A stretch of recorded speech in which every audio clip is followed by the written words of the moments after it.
Statutory warning. গল্পসূত্রে ধূমপানের প্রসঙ্গ এসেছে। ধূমপান স্বাস্থ্যের পক্ষে ক্ষতিকারক। Smoking is injurious to health, it causes cancer. আজ আপনি শুনবেন সন্তোষ কুমার ঘোষের কাহিনী চিরকুমারী, only on Radio Milan 90.4 FM. Do like, share and subscribe our YouTube channel for more audio stories. এই গল্পে অভিনয় করেছেন সঙ্গীতা, রীতি এবং সায়ন। নাট্যরূপদান এবং পোস্টার ডিজাইনিং চিন্ময়।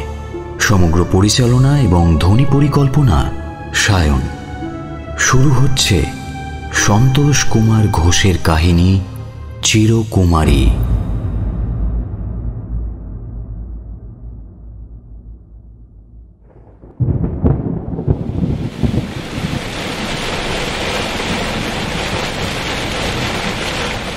উইন্ডস্ক্রিন বেয়ে ঝরঝর করে জল পড়ছিল।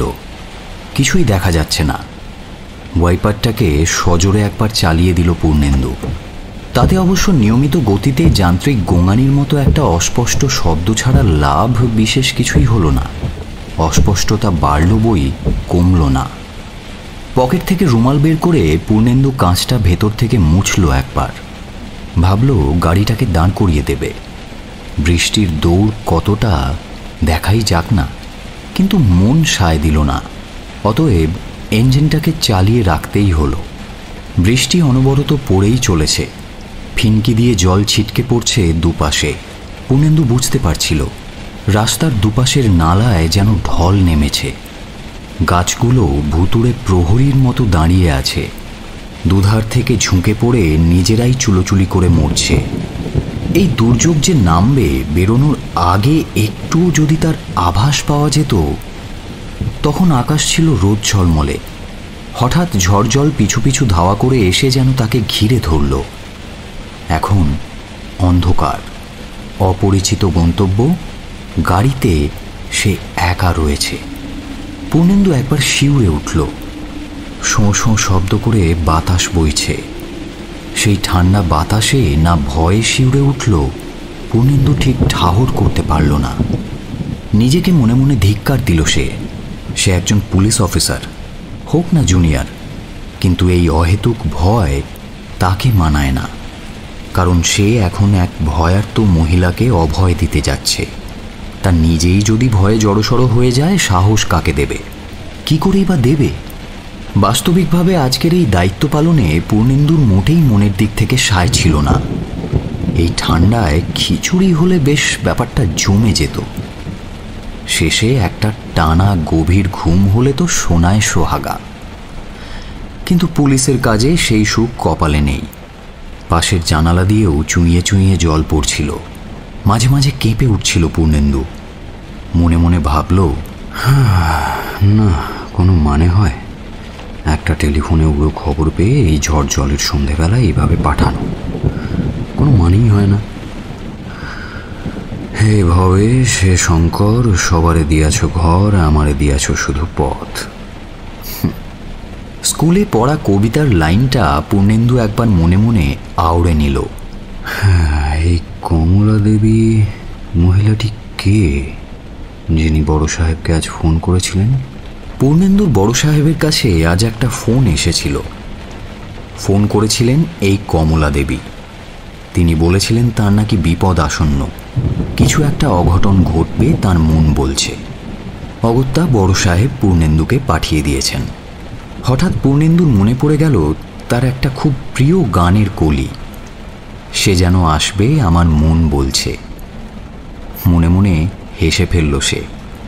তারপর ভাবল, কে জানে, হয়তো ন্যাকা কোনো লেখিকার কারসাজি। গিয়ে দেখব কিছুই নেই। কমলা দেবী আসলে একটি মৃগী রোগী, হিস্টেরিয়াগ্রস্ত অথবা নার্ভাস কেউ, কিংবা পাগল। ভয়ের হয়তো কোনো কারণই নেই। কিন্তু যদি থাকে তাহলে আমি একা করবটা কি? অন্যের প্রাণ বাঁচাতে যাচ্ছি, কিন্তু আমার নিজের প্রাণ বাঁচাবে কে? কোমরের কাছে রিভলভারটা একবার টিপে দেখল পূর্ণেন্দু। ঠিকই আছে। একটু যেন ভরসা পেল, যেন অন্তত এক একজন সঙ্গী তার সাথে রয়েছে। মনে মনে বলতে লাগলো,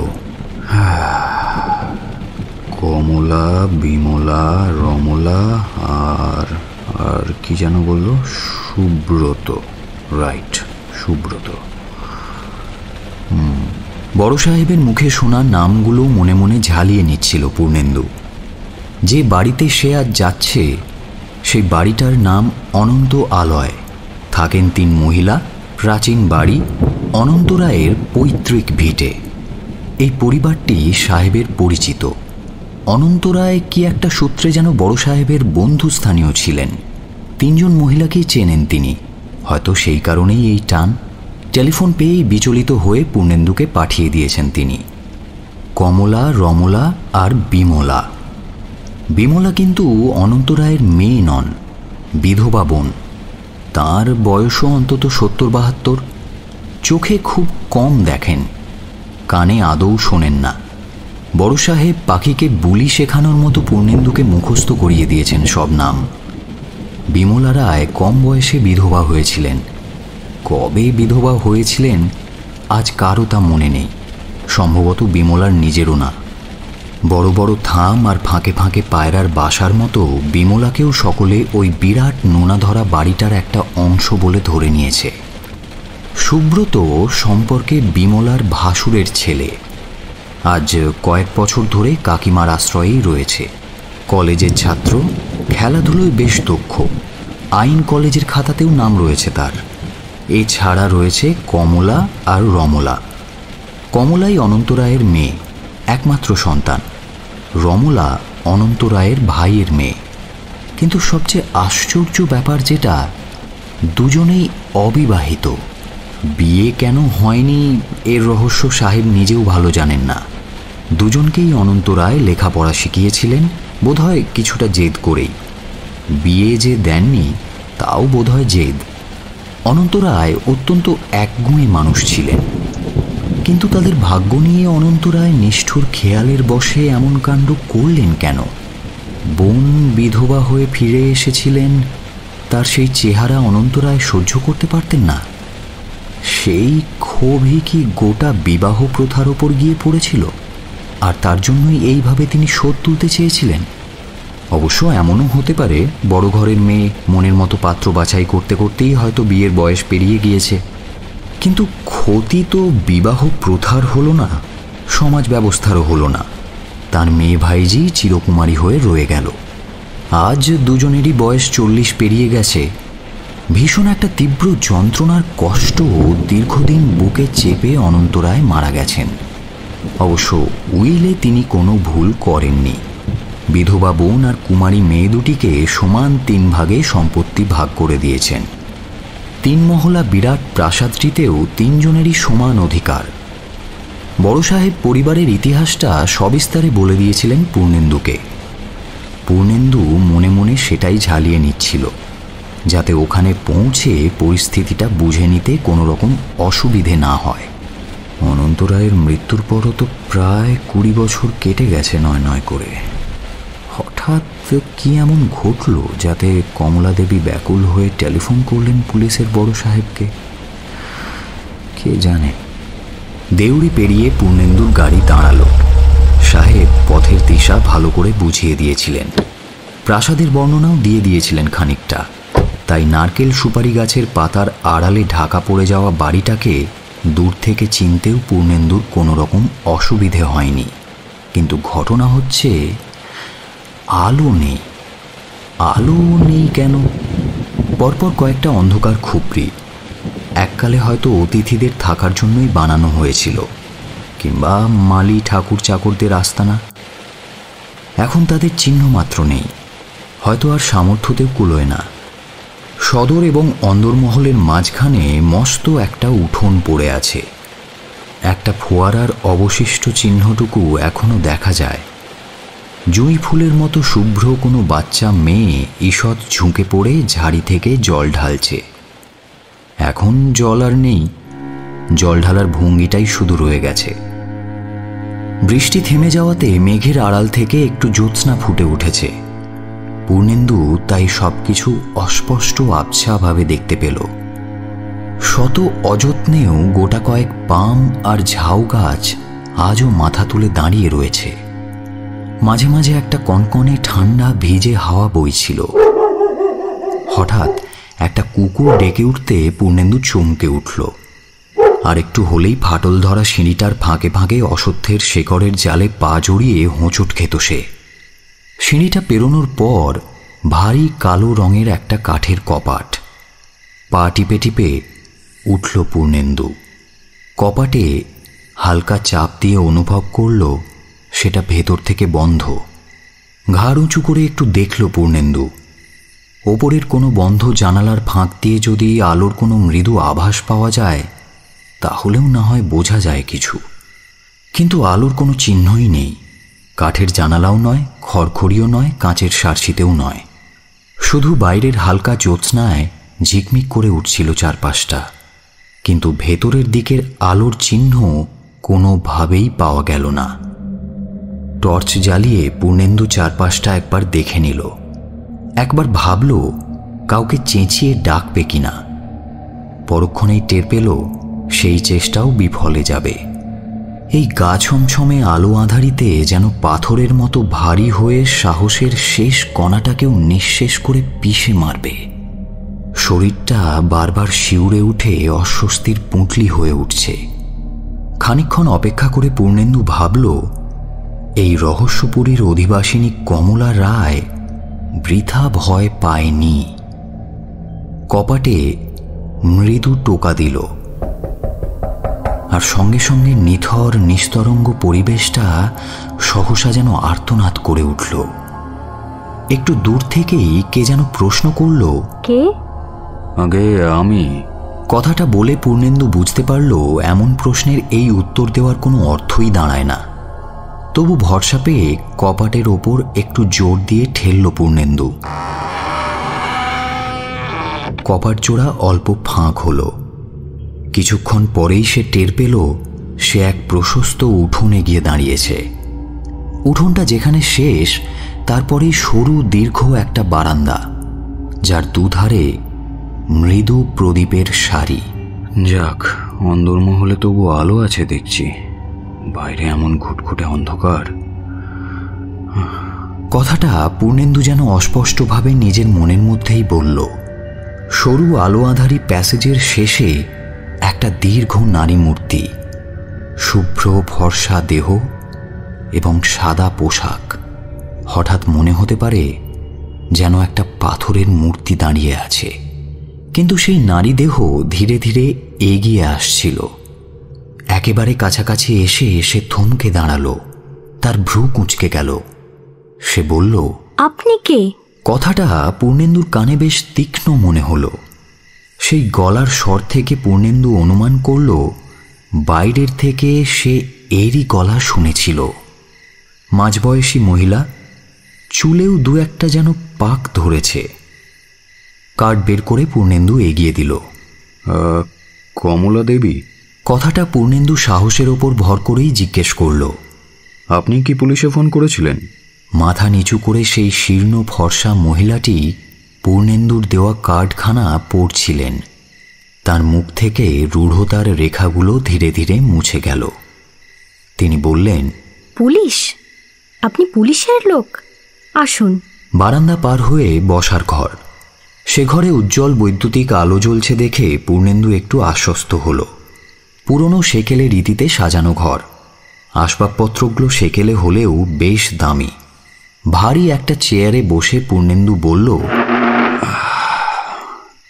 আপনিই ফোন করেছিলেন? ফোন? আমি তো করিনি। কিন্তু কমলা দেবী। পূর্ণেন্দুর কথাটা শেষ করতে না দিয়েই মহিলাটি বলে উঠলেন, ভুল করছেন, আমি কমলা নই, রমলা। সঙ্গে সঙ্গে নিজের ভুলটা টের পেল পূর্ণেন্দু। ইনি কমলা নন, রমলা, অনন্ত রায়ের ভাইয়ের মেয়ে, দুই চিরকুমারীর অন্যতমা। ভালো, আপনি বসুন, আমি কমলাকে খবর দিচ্ছি। আকাশে জমাট বাঁধা মেঘগুলো যেমন আস্তে আস্তে পরিষ্কার হচ্ছিল, তেমনি পূর্ণেন্দুর মন থেকেও ভয় ধীরে ধীরে কেটে যাচ্ছিল। জানালার কাছে উঠে এসে সে এতক্ষণে একটা সিগারেট ধরাতে পারল। রেনকোটটা থেকে চুইয়ে চুইয়ে জল পড়ছিল তখনও। পূর্ণেন্দু সেটাকে খুলে চেয়ারের হাতলে রাখল। রমলার ফিরে আসতে একটু দেরিই হলো। হাতে একটা চায়ের পেয়ালা। বললেন, কিছু মনে করবেন না, একটু দেরি হয়ে গেল। পূর্ণেন্দু ব্যস্ত লজ্জিত হয়ে হাত বাড়িয়ে পেয়ালাটা নিয়ে বলল, ছি ছি, আপনি আবার নিজে কষ্ট করে এর মধ্যে। ঠাকুর আর চাকর দুজনেরই আজ ছুটি। বিকেলবেলায় শহরে গেছে, কি একটা হিন্দি সিনেমা নাকি এসেছে। এই ঠান্ডায় চাটা ভালোই লাগছিল পূর্ণেন্দুর। গলার ধরা ধরা ভাবটা কেটেও যাচ্ছিল। রমলা নিজের জন্য এক পেয়ালা চা এনেছিলেন। চায়ে চুমুক দিতে দিতে বললেন, কমলা আপনাকে ফোন করেছিল? আমাকে ঠিক না, বড় সাহেবকে। ও, কি বলেছিল? একটু ইতস্তত করল পূর্ণেন্দু। মনে মনে ভাবছিল সব কি খোলাখুলি বলা ঠিক হবে, কিন্তু টের পেল রমলা উৎসুক হয়ে ওর দিকে চেয়ে আছেন। অগত্যা পূর্ণেন্দুকে বলতেই হলো, তিনি প্রাণের ভয়ে ভীত, সবসময় বিপদের আশঙ্কা করছেন। রমলার শাঁখের মতো শ্বেত শুভ্র মুখে বিস্ময়ের ঢেউ খেলে গেল। সে কিছুক্ষণ চুপ করে রইল। চেয়ারটা ওর কাছাকাছি নিয়ে গেল পূর্ণেন্দু। তারপর জিজ্ঞেস করল, আচ্ছা রমলা দেবী, আপনি বলতে পারেন কমলা দেবীর ভয়ের ঠিক কারণটা কি? কিছুটা ক্লান্ত ভঙ্গিতে মাথা নাড়লেন রমলা। জানি না। ভয়ের কি সত্যিই কোনো কারণ আছে? এবার যেন রমলা একটু নড়ে চড়ে বসলেন। এদিক ওদিক চেয়ে আস্তে আস্তে বললেন, আছে। কি ভয়? কিসের ভয়? পূর্ণেন্দু যেন ওকে আশ্বাস দিতেই আরো কাছে ঘেঁষে বসল। দুহাতে মুখ ঢাকা দিয়ে রমলা বলে উঠল, পারবো না, আমি বলতে পারবো না। আপনি আপনি বরং কমলাকেই জিজ্ঞেস করবেন। তা কমলা দেবী কোথায়? ওপরে শোয়ার ঘরে। বিকেল থেকেই বলছিল মাথায় খুব যন্ত্রণা হচ্ছে, তাই শুয়ে পড়েছে। একবার যদি ওনাকে ডাকা যায়। আপনি ওপরে আসুন না। রমলা উঠে দাঁড়ালেন। তার চেহারা রোগা এবং লম্বা। বেশ তাড়াতাড়ি সিঁড়ি ভেঙে উপরে উঠছিলেন তিনি। পূর্ণেন্দু তার পেছনেই ছিল। শ্বেত পাথরের ধাপ, ধবধবে সাদা মসৃণ। রেলিং বরাবর কোমর অবধি পাথর বসানো, যেন অনেক দিনের জমানো বরফ এই পাথরের আড়ালেই কোথাও জমা করে রাখা রয়েছে। দোতলার সিঁড়ির মুখেই আবার একটা লম্বা বারান্দা। একেবারে সামনের ঘরে কালো পুরু পর্দা ঝুলছিল। রমলা ফিসফিস করে বললেন, এই যে এটা কমলার ঘর। আপনি দাঁড়ান, আমি খবর দিই। পর্দা ঠেলে ভেতরে ঢুকে সঙ্গে সঙ্গেই আবার বেরিয়ে এলেন রমলা। আগের মতোই ফিসফিস করে বললেন, এখনো ঘুমোচ্ছে, তুলে দেব? যদিও পূর্ণেন্দু অধীর হয়ে উঠছিল, তবুও তাকে বলতেই হলো, না থাক, আর কিছুক্ষণ অপেক্ষা করেই দেখি না হয়। রমলা ব্যস্ত হয়ে পড়লেন। দাঁড়িয়ে থাকবেন? সে কি, আসুন আপনাকে বরং পিসিমার সঙ্গে পরিচয় করিয়ে দিই। আমাদের পিসিমা বিমলা দেবী, ওনার কথা শোনেননি? শুনেছি। বারান্দার একেবারে শেষ প্রান্তে যে ঘর, সেখানে আলো জ্বলছিল। রমলা দ্রুত পায়ে সেদিকে এগিয়ে গেলেন। এটা পিসিমার ঘর। পূর্ণেন্দু ঝুঁকে পায়ের জুতোটা খুলছিল, কারণ সে দেখতে পেল এই ঘরের মেঝেতেও পাথর বসানো এবং প্রকাণ্ড ঘরটার একদিকে রাধাকৃষ্ণের একটা মূর্তি রাখা আছে। সেই মূর্তির সামনে প্রদীপ আর ধূপ জ্বলছে। ধোঁয়ায় ঘরখানা কিছুটা অস্পষ্ট হয়ে রয়েছে এবং চারিদিক ধূপের সুগন্ধে মম করছে। এই ঘরে যে ইলেকট্রিক আলো নেই তা পূর্ণেন্দুর চোখে পড়েছিল। পুরনো আমলের বিশাল বড় বেলোয়ারি ঝাড়বাতির কয়েকটা মোমবাতি জ্বলছিল। সেই আলোয় মেঝেতে আসন পেতে যিনি বসে বই পড়ছিলেন, তার গায়ের রং দেখেও পূর্ণেন্দুর মনে হল মোমের মতো সাদা এবং নিষ্প্রভ। অবশ্য এখান থেকে তার শুভ্র ছড়িয়ে থাকা চুলের কয়েক গোছাই দেখা গেল, আর দেখা গেল একটা ধারালো নাক, যার পাশের চামড়াটা কুঁচকে গিয়েছে। এই প্রাচীন পুরীর ইনি সম্ভবত অধিষ্ঠাত্রী দেবী। ওনার বয়স কত তা পূর্ণেন্দু আন্দাজ করতে পারল না। তবে সেই মুহূর্তে কেউ যদি বলতো উনি এই প্রাসাদপুরীর সমবয়সী, পূর্ণেন্দু অবিশ্বাস করতে পারত না। একটা প্রাচীন বট গভীর অরণ্য, অতল নদী বা অটল পাহাড় যেমন করে তার গভীর ছায়ায়, জলের তলায় বা নিঃসঙ্গ শিখরে সময় আর ইতিহাসকে ধরে রাখে, এনার জ্ঞানে, স্মৃতিতে আর ব্যক্তিত্বে তেমনই যেন এক রহস্যপুরীর বহু কাহিনী সঞ্চিত রয়েছে। পিসিমা সবসময় আধুনিকতার বিরোধী, তাই ওনার ঘরে ইলেকট্রিক আলো পর্যন্ত লাগাতে দেননি। তাই স্থাপিত শ্যাম আর রাধারানীর মূর্তিও ঘরে এনে বসিয়ে রেখেছেন। কানে ভালো শোনেন না, চোখের জ্যোতিও কমে এসেছে, তবুও দেখছেন না এখনও এত রাত্রে ভগবত পুঁথিখানা খুলে রেখেছেন। সব কিছুই দেখছিল পূর্ণেন্দু। এই ঘরের পর্দাটা মাঝে মধ্যে বাতাসের ধাক্কায় উড়ে গিয়ে ঘরটাকে উন্মুক্ত করে দিচ্ছিল। দেওয়ালে ঠেস দিয়ে যে জরাজীর্ণ মহিলাটি বসে রয়েছেন, তার বসার ভঙ্গিটাও ওর চোখ এড়িয়ে যায়নি। ভালো করে এই বয়সে উনি আর বসতেও পারেন না, সেটা সহজেই বোঝা যাচ্ছিল। না হলে আর পিঠের কাছে, ঘাড়ের কাছে অমন করে বালিশগুলোই বা নেবেন কেন? এমনকি ওনার পাশেও বালিশ রয়েছে। যে হাত ভগবতের পুঁথিতে রয়েছে সেটাও বালিশে ঠেস দেওয়া। পুঁথিটা সামনের একটা ডেস্কের ওপর রাখা। চোখে যে কম দেখতে পান সেটাও বোঝা যাচ্ছিল চোখের পুরো চশমা দেখে। কিন্তু কানে কম শুনতে পাওয়া সত্ত্বেও রমলা দেবী কথাগুলো ফিসফিস করে বলছিলেন কেন, সেটা পূর্ণেন্দুর বড় অদ্ভুত লাগল। আর একটা বেড়াল মাত্র হাতখানেক দূরে বসে বসে প্রসাদের থালা চাটছিল, সেটাও পূর্ণেন্দুর চোখ এড়ায়নি। বেড়ালটার সাহস দেখে পূর্ণেন্দু কিছুটা অবাকই হলো। আশ্চর্য ব্যাপার, বিমলা দেবীর হাতখানেক দূরে বেড়ালটা অথচ কেমন নির্ভয় প্রসাদে মুখ দিয়েছে। সত্যি এ বাড়ির লোকজনকে যত দেখছি ততই যেন কেমন একটা অদ্ভুত বলে মনে হচ্ছে। কিছুক্ষণ পর অবশ্য পূর্ণেন্দু নিজের অবাক হওয়াকে নিরস্ত করতে উপযুক্ত যুক্তিও খুঁজে পেয়েছিল।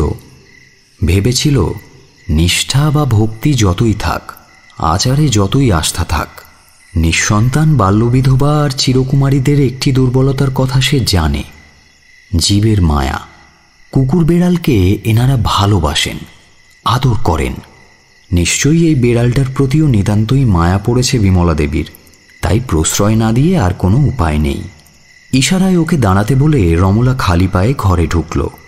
পূর্ণেন্দু দেখতে পেল বেড়ালটা চট করে লাফ দিয়ে জানালায় উঠল। রমলা প্রায় চিৎকার করে ডাকল, পিসিমা। পূর্ণেন্দু স্পষ্ট শুনতে পাচ্ছিল। প্রথমবার সাড়া পেল না রমলা, আবার ডাকল, পিসিমা। একবারের জন্য দূর থেকে একটা ক্ষীণ উত্তর ভেসে এলো, আপনার পুজো সারা হয়েছে? এই একটু বাকি আছে। পিসিমা, আজ বাড়িতে একজন অতিথি এসেছেন। অতিথি? বেশ তো, আদর যত্ন করো। উনি পুলিশের লোক। পুলিশ? পুলিশ কেন? সনাতন কি কিছু চুরি করেছে? না না, কমলা ডেকেছে ওনাকে। কমলা ভয় পেয়েছে। ভয়? কমলাটা বড় ভীতু। কমলা এখনো কিন্তু ঘুমোচ্ছে। পিসিমা, আপনি ভদ্রলোকের সাথে আলাপ করবেন? ডেকে আনি? না না, ডেকো না, এখনো পুজো সারা হয়নি। আর ওনার জামা কাপড় কেমন কে জানে। যদি ধোয়া না হয় আমি বরং পরে কথা বলে নেব। আপনার তো বালিশগুলো সরে গেছে, ঠিক করে দিই? দাও। রাত্রে কি খাবেন? দুধ? এখানে পাঠিয়ে দেব? দিও। সনাতন বাড়িতে নেই, পরে এসে ও আলো নিভিয়ে দেবে, কেমন? বেশ। রমলা বেরিয়ে এলো। পূর্ণেন্দুকে কিছু বলতে হলো না, সে সব কথাই শুনেছিল। বিমলা দেবী অত্যন্ত ক্লান্ত নির্জীব গলায় যে কটি কথা বলেছিলেন, সে কটিও। কথা বলতে ওনার যে অসুবিধে হয় সেটাও বুঝতে পারছিল পূর্ণেন্দু।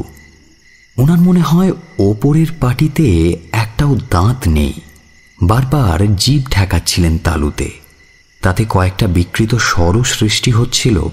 ফোকলা দাঁতে বৃদ্ধ বয়সে যেই বাচনভঙ্গি হয়, প্রায় সেই রকমই, একটু যেন কাঁপা কাঁপা। রমলা ফিরে এসে বললেন, এবার কমলার ঘরে যেতে পারেন। এতক্ষণে বোধহয় উঠে গেছে, তবে সাবধান। সাবধান কেন? কবিতা শুনিয়ে দিতে পারে। কমলা একজন মহিলা কবি, জানেন না? কবিতার সঙ্গে আমার সম্পর্ক কম। থাকলেও জানতেন না। ওর কবিতা কোথাও ছাপাই তো হয় না, সব ফেরত আসে, তবুও লেখে। একবার ঘটা করে নিজেই খরচ করে একটা বই ছাপিয়েছিল। কিছু বিলিয়েছে, কিছু পোকায় কেটেছে, কিছু পড়ে আছে এখনো নিচের গোডাউনে, বিক্রি হয়নি। ও, এই অভ্যেসও পেয়েছে জ্যাঠামশাইয়ের কাছ থেকে। জ্যাঠামশাই মানে অনন্ত রায়েরও এই স্বভাব ছিল কি না? তিনি অনেক ছড়া লিখেছেন, পালা বেঁধেছিলেন। তাই নাকি? আমি তো জানতাম উনি একজন ভয়ঙ্কর জমিদার ছিলেন।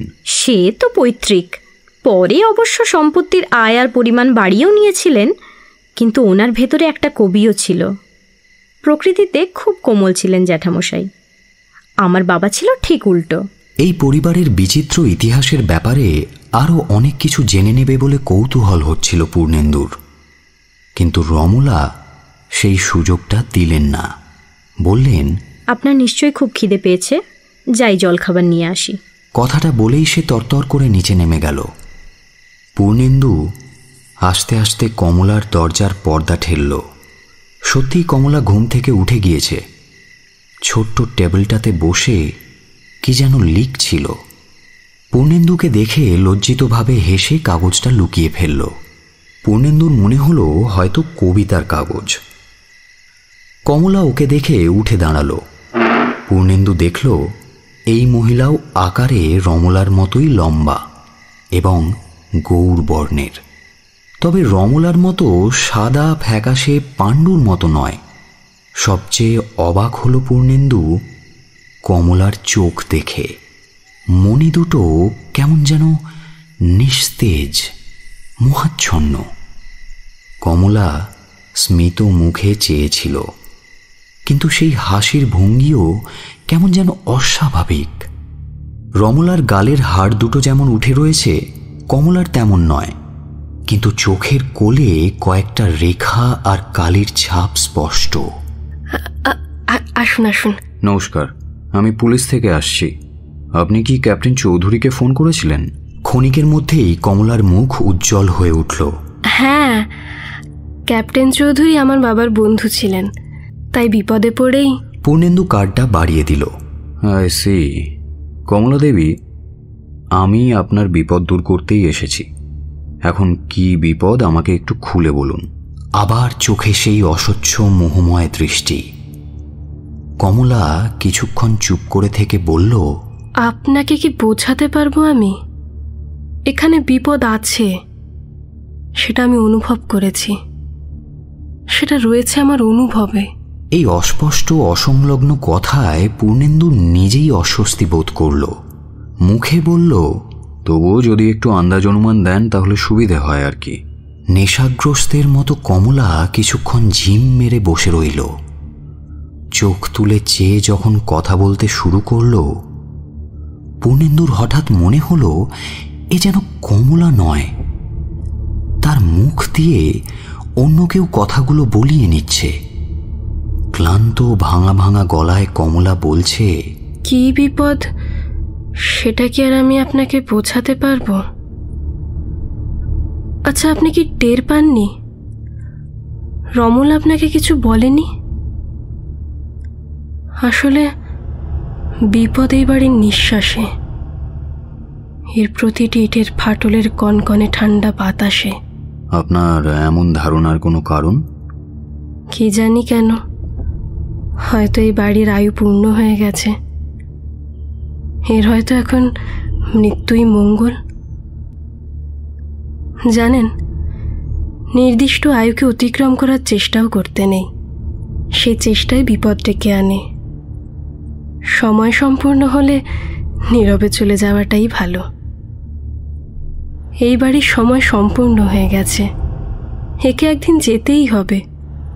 একগুয়েমি করে আজও টিকে আছে, যেদিন যাবে সেদিনে মৃত্যু ফাঁদে আমরা সবাই পিষে মারা যাব।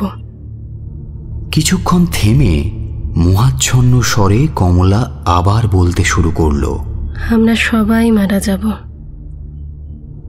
জানেন, আমার কেবল মনে হয় কোনো অশরীরী আত্মা ভর করেছে বাড়িটার ওপর। চারদিকে খালি ফিসফাস শুনি, অলৌকিক সব কাণ্ড ঘটছে এখানে। সেদিন কি হয়েছে জানেন? বারান্দা দিয়ে সন্ধ্যার পর হাঁটছি, রমলার ঘরে স্পষ্ট শুনলাম কারা যেন কথা বলছে। একটা গলা চিনতে পারলাম, পিসিমার, আর অন্যটা রমলার। আশ্চর্য, পিসিমা তো রমলার ঘরে নেই। ঠিক তখনই পিসিমার ঘরে সোজা গিয়ে ঢুকলাম। তিনি তো যেমন থাকেন তেমনি পুজোর আসনে বসে আছেন। সেদিন থেকেই আমার বিশ্বাস আরও দৃঢ় হয়েছে যে কোনো অশরীরী কাণ্ড এই বাড়িতে ঘটে চলেছে, আরও ঘটবে। ভয় কি আর আমি অকারণে পেয়েছি? পূর্ণেন্দুর আর কিছুই জিজ্ঞেস করার ছিল না। এই ভদ্রমহিলা যে অদ্ভুত এবং অন্তত কিছুটা হলেও যে অপ্রকৃতিস্থ, সে ব্যাপারে তার বিন্দু মাত্র সন্দেহ নেই। ঠিক তখনই নিচে কার যেন প্রফুল্ল কণ্ঠস্বর শোনা গেল। কি বলবো তোমাকে, তবে পায়ে বড্ড লেগেছে, একটু স্নান করতে হবে। আমি ওপরে যাই, তুমি চা দিও। সিঁড়ি দিয়ে শীষ দিতে দিতে কে যেন উঠে আসছে। কমলা বলল, সুব্রত, পিসিমার ভাসুরের ছেলে। এই মনে হয় বাড়ি ফিরল। সুব্রতর নাম আগে শুনেছিল পূর্ণেন্দু, এবার সামনাসামনি চাক্ষুষ পরিচয় হলো। বছর 20 কিংবা 22-এর একটি ছেলে, পরনে একটা নীল হাফ শার্ট আর ট্রাউজার। কলেজের 8-10 জন ছাত্র যেমন হয় ঠিক তেমনই। একটা হকি স্টিক ছিল সুব্রতর হাতে, সেটাকে দরজার কোনায় রাখতে রাখতেই সে বলল, ঝড় জলে আটকে পড়েছিলাম বর্দি। ঠিক তখনই তার চোখ পড়ল পূর্ণেন্দুর দিকে। অপরিচিত একটি লোককে দেখে সুব্রত একটু থমকে দাঁড়ালো। কমলা পরিচয় করিয়ে দিল বটে, কিন্তু সুব্রত যেন কোনো ভ্রুক্ষেপই করল না। সে কমলার দিকে তাকিয়ে বলতে লাগলো, বর্দি আমাকে 50 টাকা দেবে তো? 50 টাকা? এত টাকা কেন? কলেজে সোশ্যাল হবে যে, ওরা সবাই ধরেছে। তোমার তো প্রতি মাসেই একটা না একটা লেগে থাকে। লেগে তো থাকবেই, আরো কত টাকা দরকার আমার জানো? নভেম্বর মাসে সবাই মিলে আমরা এক্সকারশনে বেরোবো, তখন কিন্তু আমার কমসে কম 300 টাকা চাই, আগে থেকেই বলে দিচ্ছি। এত টাকা আসে কোথা থেকে শুনি? এর সাথে আরও কয়েকটা টাকার ফিরিস্তি দিল সুব্রত। শেষ পর্যন্ত রাগ করে কমলা বলল, আমাকে এসব কথা শুনিয়ে লাভ নেই সুব্রত, তোমার নিজের জ্যাঠাইমা আছেন, তাকে গিয়ে বলো। কথা না বাড়িয়ে সুব্রত ভেতরের দরজা দিয়ে তার নিজের ঘরে ঢুকে গেল। যাই চানটা করে আসি। চান করবি এই শীতে? তুই কি পাগল? ঘামে শরীর জবজব করছে যে বর্দি, কি করব? সুব্রত চলে যেতে কমলা পূর্ণেন্দুর দিকে চেয়ে বলল, খালি টাকা আর টাকা, কোথা থেকে যে আসবে ছেলেটা এক্কেবারে বোঝে না। সম্বলের মধ্যে তো এই পৈতৃক বাড়িটা, এটাকে বিক্রি করতেই চাই।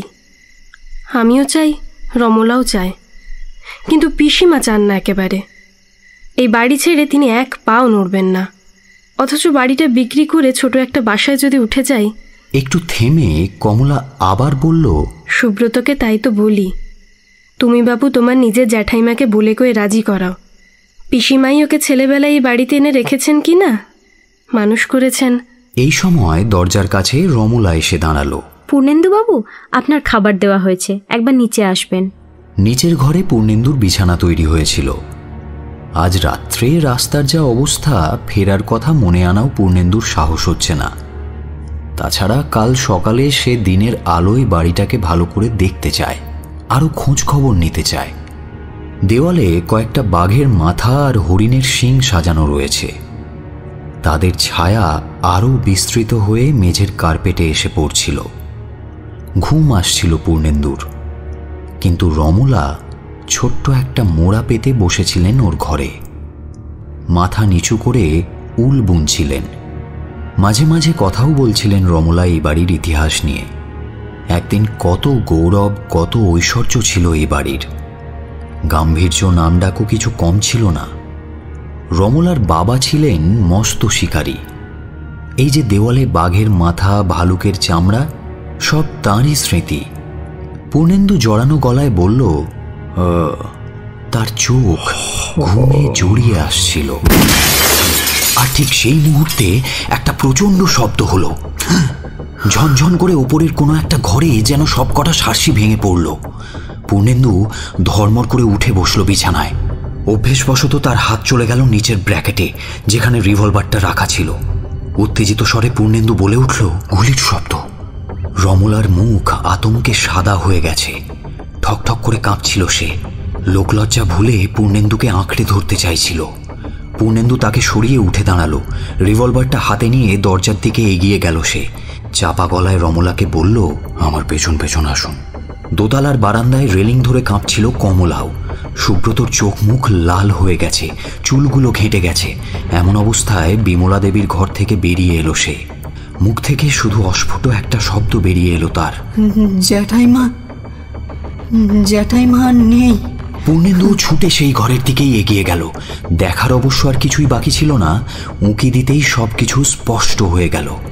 যেখানে বিমলা দেবী ছিলেন ঠিক সেখানেই আছেন, তেমনি রাধাকৃষ্ণের মূর্তির সামনে ধ্যানে বসে।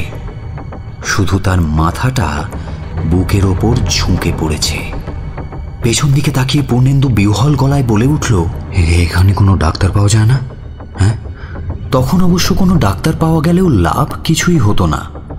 বিমলা দেবীকে স্পর্শ করেই পূর্ণেন্দু টের পেয়েছিল বিমলা দেবীর দেহে আর প্রাণ নেই। বাকিরাও তার পেছনে এসে দাঁড়িয়েছিল, কমলা, রমলা আর সুব্রত। সকলের মুখ আতঙ্কে ফ্যাকাশে হয়ে গেছে, চোখের মনি ঠিকরে বেরিয়ে আসছে। এ ওর মুখের দিকে চাওয়াচাওয়ি করছে। কে? কাঁপা কাঁপা কণ্ঠে রমলার প্রশ্নটা কমলার দৃষ্টিতেও উপস্থিত ছিল। সুব্রত এগিয়ে গেল জানালাটার দিকে, যেখানে সার্সিগুলো টুকরো টুকরো হয়ে ছড়িয়ে পড়ে আছে সেই দিকে। কি একটা কুড়িয়ে এনে সে পূর্ণেন্দুর হাতে দিল।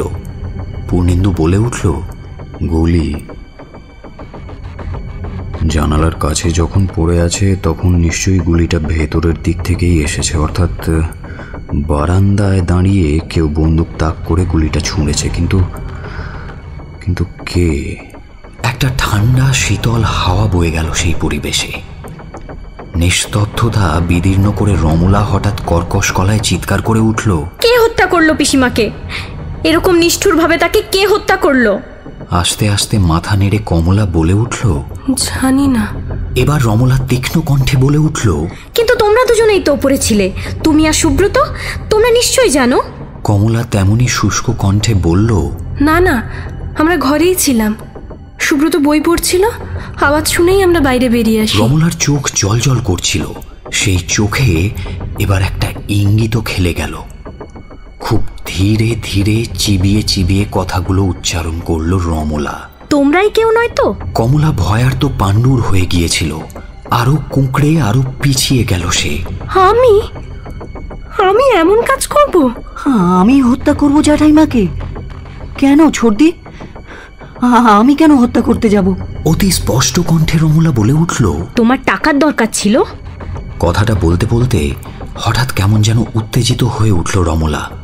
রুদ্ধ স্বরে সে যা বলে উঠল তার মানে এই দাঁড়ায় যে সে জানে কমলা কুসংসর্গে মিশেছে। কমলা বাজি ধরে তাস খেলে, তাই কমলার রোজই টাকার দরকার। কমলার লেখা কেউ ছাপায় না, তাই নিজেই একটা কাগজ বের করার ফোন দিয়ে আঁটছিল, কিন্তু টাকা ছিল না।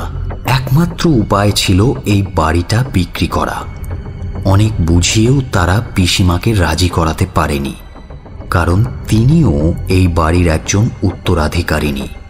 সেটাই ছিল কমলার আক্রোশ, এবং সেই আক্রোশেই কমলা সুব্রতকে নিয়ে তার পথ পরিষ্কার করেছে। এই বিচিত্র গণ্ডগোলে পূর্ণেন্দুর কোনো রকম মনোযোগ ছিল না। সে তন্ন তন্ন করে ঘরটা পরীক্ষা করছিল। একবার দরজার স্কাইলাইটের দিকে তাকালো সে, পরক্ষণেই চোখ নামিয়ে নিল। গম্ভীর গলায় বলল, গণ্ডগোল করবেন না। আজ রাত্রে আর কোনো উপায় নেই। কাল সকালে যতক্ষণ না ডাক্তার আর পুলিশ আসছে ততক্ষণ আমি এই ঘর পাহারা দেব। আপনারা তিনজনেই ওই ঘরে গিয়ে বসুন। শুধু একটাই অনুরোধ, আমার অনুমতি ছাড়া এই বাড়ি থেকে বেরোবেন না। পরদিন সকালে পূর্ণেন্দু টেলিফোনে পুলিশকে খবর দেওয়ার কিছুক্ষণ পরেই পুলিশ এসে উপস্থিত হয়। সঙ্গে ডাক্তারও এসেছিল। একটা গাড়িতে ওরা মৃতদেহটা তুলে নিলেন। ডাক্তারবাবু যাওয়ার আগে পূর্ণেন্দুকে একান্তে কিছু গোপন কথা বলে গেলেন। সে কথা অবশ্য অন্য কেউ শুনতে পেল না। পূর্ণেন্দুর মুখের ভঙ্গি আরও দৃঢ় হলো আগের তুলনায়। পুলিশ আর ডাক্তারকে রওনা করে দিয়ে পূর্ণেন্দু ফিরে এলো। বসার ঘরে সুব্রত, রমলা আর কমলা বসেছিল। ঘুম না হওয়ায় ক্লান্তির ছাপ সকলেরই মুখে স্পষ্ট। চোখের তলায় কালি আর শোকের ছায়াও দেখা যাচ্ছিল। পূর্ণেন্দু প্রথমে কমলাকে ডাকল বাইরে। গম্ভীর গলায় কিছুক্ষণ জেরা করল, তারপর ডাকল সুব্রতকে। সবার শেষে ইশারায় ডাকল রমলাকে। তাকে বারান্দার অনেকটা দূরে একটা কোণায় নিয়ে গেল পূর্ণেন্দু। গম্ভীর কিন্তু শান্ত গলায় বলল, আমার গাড়ি তৈরি আছে রমলা দেবী, আপনিও তৈরি হয়ে নিন। সে কি? কেন? আমি কোথায় যাব? থানায়। আপনার পিসিমার মৃত্যুর সম্পর্কে আপনাকে কয়েকটা কথা জিজ্ঞেস করার আছে। আমাকে? আমি কি জানি? পূর্ণেন্দু আগের মতো নির্বিকার কণ্ঠেই বলল, আপনি সবই জানেন রমলা দেবী। এই মৃত্যুর সাথে আপনি যে জড়িত সে কথা মনে করার যথেষ্ট কারণ রয়েছে। হঠাৎই হেসে উঠল রমলা। পূর্ণেন্দু বাবু, আপনি হয় মূর্খ না হয় পাগল। ঘটনা যখন ঘটে তখন আমি নিচেই ছিলাম, আর আপনি সেটা সাক্ষী। তা ঠিক, কিন্তু এই জিনিসটা কি বলুন তো? কথাটা বলতে বলতে পূর্ণেন্দু পকেট থেকে যেটা বার করল সেটা একটা অ্যালার্ম ঘড়ি। সেটার সঙ্গে সরু একটা তার দিয়ে একটা রিভলভারের ট্রিগার জড়ানো। পূর্ণেন্দু আবার অবিচল গলায় বলল, এটা কি রমলা দেবী? এটা আমি স্কাইলাইটে পেয়েছি। এতে সময় দেখানো আছে ঠিক 11টা। রমলা মুখ ঢেকে বসে পড়েছিল। হাত সরিয়ে হঠাৎ বলে উঠল, প্রমাণ কি এই একটাই? কিন্তু মোটিভ? মোটিভ কোথায় পূর্ণেন্দু বাবু? তাও আছে, স্থির হয়ে বসুন, সবই বলছি আপনাকে। গোপনে গোপনে আপনি শেয়ার কিনে লোকসান খেয়ে যে একেবারে ফতুর হয়ে গেছেন, এ খবর আপনাদের ঠাকুরই আমাকে বলেছে। ওই লোকটিই তো আপনার এজেন্ট ছিল, তাই না? অবশ্য আমাকে বিশেষ কষ্ট করতে হয়নি, দুটো ধমক দিতেই ও সব কিছু গড়গড় করে স্বীকার করে নেয়। এই বাড়ি বিক্রি করতে আপনার স্বার্থও কারোর চেয়ে কম ছিল না রমলা দেবী। ঠাকুর আর চাকরকে বাড়ি থেকে আপনিই কাল ছুটি দিয়েছিলেন। কমলা দেবীকেও কি নেশার কিছু দিয়েছিলেন আপনি? আর সেই ফাঁকেই কি কাজটা হাসিল করেছিলেন? রমলা বাধা দিয়ে বলল, কিন্তু তারপরেও তো পিসিমা বেঁচে ছিলেন, আমার সঙ্গে কথা বলেছেন, আপনিও তো শুনেছেন। আহ রমলা দেবী, আপনি ভাঙবেন তবু মচকাবেন না। হ্যাঁ, আমি যদি বলি আমি আপনার পিসিমার কথা শুনিনি, যে গলাটা শুনেছি সেটা আপনারই। দরজায় পর্দা ছিল, আপনি আড়াল করে দাঁড়িয়েছিলেন, হরবোলার মতো নিজেই কথা বলছিলেন নিজের সঙ্গে। কমলা দেবীও যে ভয় পেয়েছিলেন এর আগে, সেটা এই জন্যেই। এ বাড়িতে অশরীরীর অস্তিত্বের কথাও তার মাথায় এসেছিল। কেন? কারণ আপনার ঘরে আপনার পিসিমার গলার আওয়াজ শুনেছিলেন তিনি, অথচ পিসিমা তার ঘরেই ছিলেন তখন। রমলা দেবী, আপনি কি তখন রিহার্সাল করছিলেন?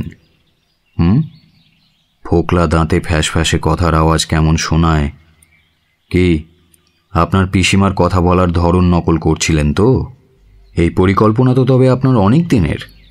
হত্যাকাণ্ডটাও তাহলে সুপরিকল্পিত। ভাগ্যক্রমে আমি না এসে পড়লে এই অভিনয় আপনি হয়তো অন্য কাউকে দেখাতেন বা শোনাতেন। যাই হোক, কমলা দেবীর মুখে অশরীরী স্বরের কথা শুনেই আমার প্রথম সন্দেহটা হয়। ডাক্তারের কাছে আমার সন্দেহেরই সমর্থন পেলাম। তিনি বলে গেলেন বিমলা দেবীর মৃত্যু রাত 11টায় ঘটেনি। তিনি মারা গেছেন অন্তত আরও 4-5 ঘন্টা আগে, সম্ভবত বিষক্রিয়ায়। পোস্টমর্টেম রিপোর্টে সেটা চূড়ান্তভাবে অবশ্যই জানা যাবে। আর এই গুলির ব্যাপারটা একেবারেই সাজানো। তবে আপনার অ্যালার্ম ঘড়ির টাইমিং কিন্তু একেবারে পারফেক্ট। কিন্তু তবুও তো শেষ রক্ষা হলো না রমলা দেবী। আরেকটা জিনিস প্রথমে আমার খটকা লেগেছিল, কিন্তু তখন অতটা গুরুত্ব দিইনি। যখন দেখলাম বেড়ালটা বিমলা দেবীর অত কাছে বসে প্রসাদের থালা চাটছে, কিন্তু আপনাকে দেখেই পালিয়ে গেল। তাছাড়া অত তাড়াহুড়ো করে আপনি সুব্রত আর কমলা দেবীকে জড়াতে গিয়ে নিজেই নিজের অজান্তে জালে পড়ে গেলেন। ফাঁসি কাঠে ওদের তুলে দিতে আপনার আগ্রহ দেখে আমার সন্দেহ আরও বদ্ধমূল হয়। আর একটা কথা আপনাকে জিজ্ঞেস করি, বালিশগুলো ঠিক করে দেওয়ার নাম করে আপনি কি আপনার পিসিমার দেহটা আরও সামনের দিকে ঝুঁকিয়ে দিয়ে এসেছিলেন? ওখানে তো আমি ছিলাম না, তাই দেখতেও পাইনি। রমলার দু চোখ জল করছিল। কোনো উত্তর এলো না।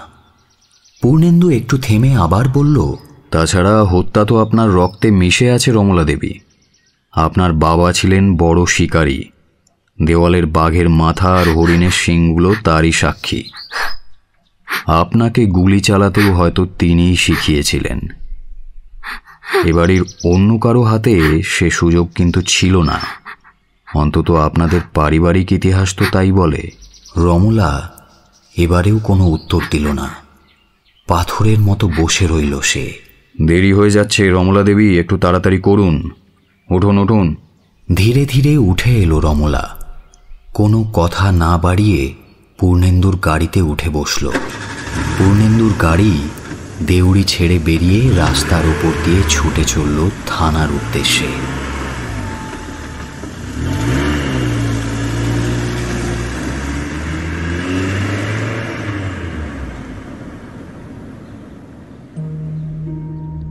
এতক্ষণ আপনি শুনছিলেন সন্তোষ কুমার ঘোষের কাহিনী চিরকুমারী, only on Radio Milan 90.4 FM.